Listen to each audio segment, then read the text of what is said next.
So you think you know Thailand? You've seen the pictures, the postcards, the epic drone shots. But let me tell you, a picture doesn't even begin to scratch the surface. Thailand is this insane, beautiful, chaotic paradox.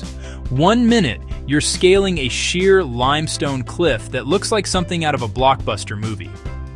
The next, you're in the middle of a pulsing, neon-lit street party that doesn't stop until the sun comes up. Then, just when you think you've seen it all, you find a quiet, hidden cove where the water laps the whitest sand. You feel like you're the only person on Earth.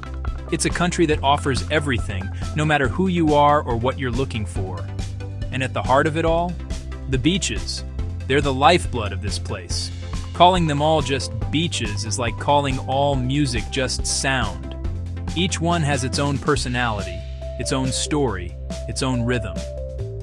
Finding the right one can make or break your trip. It's the difference between an okay vacation and a life-changing adventure. We're starting this list with something special, a place that feels like it belongs to another time. This is Koh Pha Ngan. Now let me be clear, if you're looking for a 7-Eleven on every corner or a bass-thumping nightclub, you need to turn around right now. This is not that place. Koh Pha Ngan is where you go to disappear. It's the antidote to modern life, when your phone feels more like a burden than a tool. It's about raw, unfiltered, almost aggressive nature. The first time I came here, the silence was almost deafening. You get so used to the constant hum of the city that when it's all gone, it feels loud. But then you start to hear the real sounds. Insects in the jungle, gentle rustle of palm leaves, tide pulling away from the shore. It's a different kind of soundtrack, one that forces you to slow down, to be present. The beaches here aren't just stretches of sand. They feel like private discoveries. You can walk for miles and not see another soul. Powdery soft sand, clear turquoise water, dense, green, untamed jungle. You can rent a scooter for next to nothing and just drive, POV scooter ride, pull over when a dirt path looks interesting. More often than not, it leads to another pristine, empty beach. It's a place that demands a certain kind of traveler. All right, from the ultimate solitude, we're jumping to an island that has a bit more of a pulse, but still holds on to that magical, tranquil vibe. Welcome to Sunrise Beach on Koh Pha Ngan. The name tells you everything you need to know. This place is all about the morning. It's about setting an alarm for a time you'd normally be hitting snooze, but doing it willingly, with a sense of excitement. Because what you're about to witness is worth it. Every single time. There's a ritual here. You wake up in the dark, the air is still cool. You walk out onto this long, sweeping curve of white sand, and you're not alone. There's a quiet community of people, all there for the same reason. No one's talking much. Everyone is just facing east, waiting. And then it happens. The first hint of light cracks the horizon, and the sky begins to transform. Deep purples, blues, fiery oranges, soft pinks. It's a spectacle. And the light here, it's different. It feels softer, cleaner. So, we've seen remote and we've seen the sunrise spot. Now let's head to Phuket, an island that most people associate with crowds and parties. But I'm going to show you a different side of it. This is Nai Harn Beach. It's tucked away in the south of the island. It feels like a secret locals keep. Nai Harn is nestled in a protected bay, flanked by jungle-covered hills. The first thing you notice is the calm. The water is incredibly gentle. There are no jet skis buzzing around, no loud music blasting from massive clubs. The soundscape is gentle waves, kids laughing in the shallows, and the distant hum of long-tail boats. It's peaceful, one of the best family spots on the island. The sand slopes gently into the water, the bay keeps out big waves, safe for swimming. Families laying out towels, building sandcastles, and relaxing. Wholesome, relaxed, refreshing. Not just families, sunseekers with a book and a towel, soft golden sand, cozy and intimate. Rent a sun lounger, an umbrella, and check out. Behind the beach, a freshwater lagoon. Kids play in the lagoon, a calm alternative when the sea is choppy. Windmill Viewpoint offers a breathtaking panorama, makes you feel on top of the world. Development is tasteful and restrained, no towering hotels, a few small resorts, local restaurants serving Thai food, vendors selling fresh fruit and cold drinks, everything you need on a smaller scale. It feels authentic. Nai Harn proves reputation can be misleading. Phuket can be wild, but Nai Harn shows a quieter soul. Even popular destinations have peaceful corners. A beach for relaxing, recharging, and remembering what a vacation is supposed to feel like. Chapter 4. Okay, sticking with Phuket for a minute, let's talk about a beach that's the polar opposite of Nai Harn in almost every way. But here's the thing, it's just as essential to the Phuket experience. This is Koh Pha Beach. If Nai Harn is the quiet, introverted sibling, Koh Pha is the popular, outgoing, life-of-the-party one that everyone loves. It's a crowd pleaser. It strikes this incredible balance. Koh Pha is bigger. Koh Pha is wider. Koh Pha is more bustling than Nai Harn, but it manages to avoid the sheer chaos of Patong. It's the perfect middle ground. The beach itself is this huge, beautiful crescent of soft white sand. There's so much space here that even on a busy day you can find your own spot. The water is typically clear and great for swimming. At times it gets decent waves, perfect for beginner surfers. This is one of the best all-rounder beaches in Thailand. Fantastic for families, calm water and lots of space to play. Great for couples, atmosphere and nice restaurants for dinner. Great for groups of friends, activity and a lively but not insane evening scene. It just works for everyone. The town behind the beach is a huge part of the appeal. Relaxed, walkable streets with shops, massage parlors, surf shops, tons of food options, cheap, delicious pad thai from a street vendor, upscale seafood dinner at an ocean view restaurant. One of the things I love about Koh Pha is the energy. There's always something happening. People learning to surf, kids flying kites, groups playing volleyball, people strolling along the water's edge. In the southern end, there's a reef with good snorkeling. Swim out from the beach to see marine life. It's a beach that encourages you to be active. As the sun starts to set, the beach shifts personality. Beachfront bars and restaurants fill up. People gather to watch often spectacular sunsets. The vibe is lively and social, but relaxed, sipping a cocktail and chill music, not a rave. Fun, but manageable fun. Koh Pha Beach proves popular doesn't mean bad. It gets a lot of things right. Beautiful beach plus convenience, activities, and atmosphere. It's easy, it's fun, and it's beautiful. It's the kind of beach where you can spend a whole week and never get bored. Chapter 5. Now we're leaving Phuket and island hopping to Koh Samui. Chaweng Beach, the beating heart. This is the longest, most developed, and most famous. It's where the action is. If you get bored lying on the sand, Chaweng is your paradise. A hive of activity from sunrise through night to sunrise again. Fine, white sand, turquoise water, but really, the energy. During the day, the beach is a playground. Jet skis, parasailing, paddleboarding, banana boats. The air is filled with laughter music and the buzz of boat engines. Chaweng is long. It has different personalities. The central part is the busiest.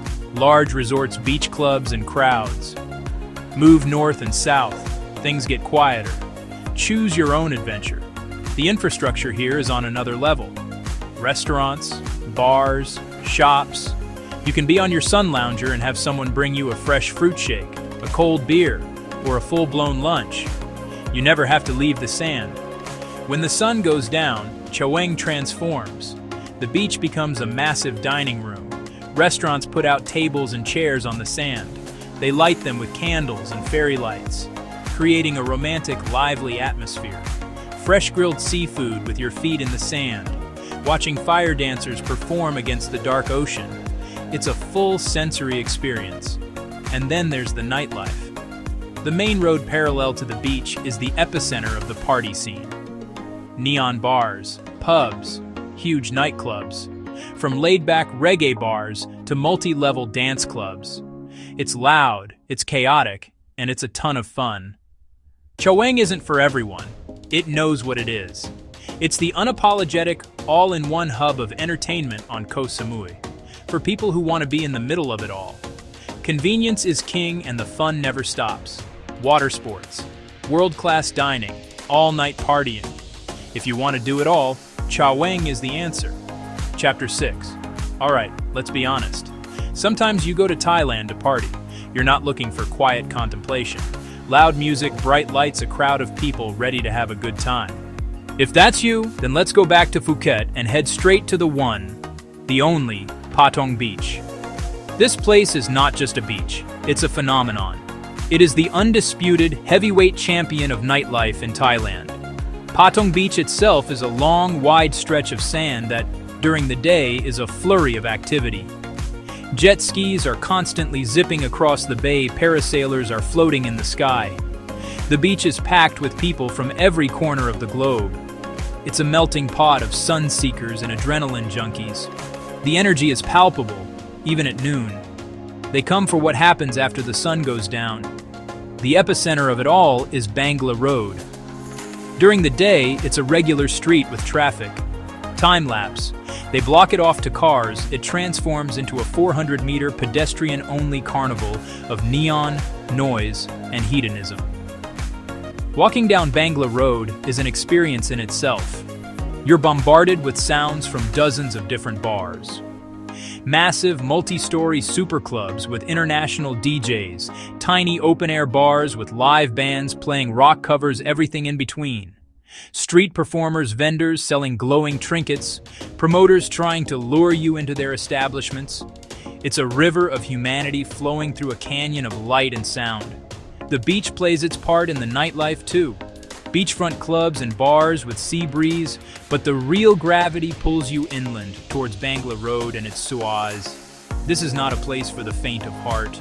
It's loud, it's crowded, and it's unapologetically in your face. It's a place to let loose, to be anonymous in a crowd, and to have stories you might not tell your parents. It's a rite of passage for many backpackers. You have to experience it at least once. Patong is more than just the party, though. Restaurants, huge shopping malls, markets. It's a city in its own right. But its reputation is built on its nightlife. The night really begins at 10 p.m. If you're looking for the wildest party, the biggest crowds, and an unforgettable night out, Patong Beach doesn't just deliver, it defines the genre. Chapter 7. Okay, let's take a deep breath. After the intensity of Patong, we need a palate cleanser. We need a place that feels sacred, a place with a story. We don't have to go far. Right next door on the Railay Peninsula. This is Pha Ngan Cave Beach, a cathedral carved by nature. Getting here is part of the adventure. You can only reach it by longtail boat. Your boat rounds massive limestone karsts. Then you see it, a stunning stretch of fine white sand, framed by impossibly dramatic cliffs on either side. One of the most visually stunning places in Thailand. It genuinely looks like a movie set. The sand is soft as flour. The water is a warm, inviting emerald green. What makes it unique are the caves. At the southern end is the Princess Cave, Pha Ngan Cave. It immediately commands attention and respect. It's an active shrine. Inside and around, hundreds, maybe thousands, of wooden phallic symbols, lingams, offerings left by local fishermen and boatmen, for safe passage and a bountiful catch. Fascinating, surreal, deeply spiritual. It connects you to local culture and beliefs. Beyond the main cave, the cliff face is riddled with smaller caves and overhangs. Explore little nooks and crannies, find a private spot to sit and take in the view. The sheer scale of the cliffs is humbling. You feel incredibly small. For the adventurous, world-class rock climbing routes await. Even if you're not a climber, it's incredible to watch. At the northern end, scramble up to an iconic viewpoint. Pha Ngan Cave Beach is a place of contrasts. Serene beauty, raw spiritual energy, a playground for adventurous climbers, a sanctuary for quiet reflection. It gets busy midday, but early morning or late afternoon brings quieter magic. It's a must-see. not just for its beauty, but for its soul.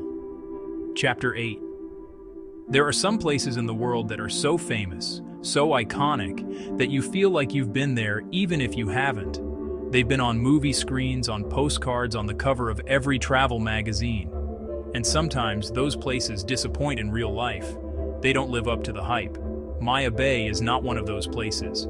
It is every bit as breathtakingly beautiful as you've imagined, and then some. Located in the Phi Phi Islands, a short boat trip from Phuket, a short boat trip from Krabi, Maya Bay is the definition of a cinematic paradise. This is, of course, the place that became world famous after the movie The Beach was filmed here. And you can see why they chose it. It's a nearly enclosed lagoon with towering 100-meter-high cliffs covered in green foliage on three sides. The only way in is through a narrow channel, which makes it feel like you're entering a secret world. When your boat passes through that channel and the bay opens up before you, it's a genuine jaw-on-the-floor moment. The water is a color that doesn't seem real. It's a glowing, almost radioactive shade of turquoise, and it's so clear you can see the sandy bottom even in the deeper parts. The sand itself is pure white, fine as silk. The whole scene is so perfectly composed, it feels like it was designed by an artist.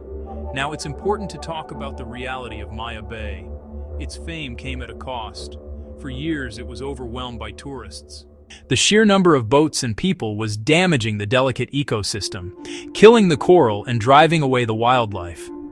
So, in a bold and necessary move, the Thai authorities closed the bay completely for several years to allow it to heal. And the results have been incredible. Today, access to Maya Bay is carefully managed. You can no longer swim directly in the main bay, and boats have to dock at a pier on the other side of the island. You walk through a short jungle path to get to the beach. These restrictions are a game changer. They preserve the beauty of the place and allow the nature to thrive. Blacktip reef sharks have returned to the bay, and you can often see them swimming in the shallows.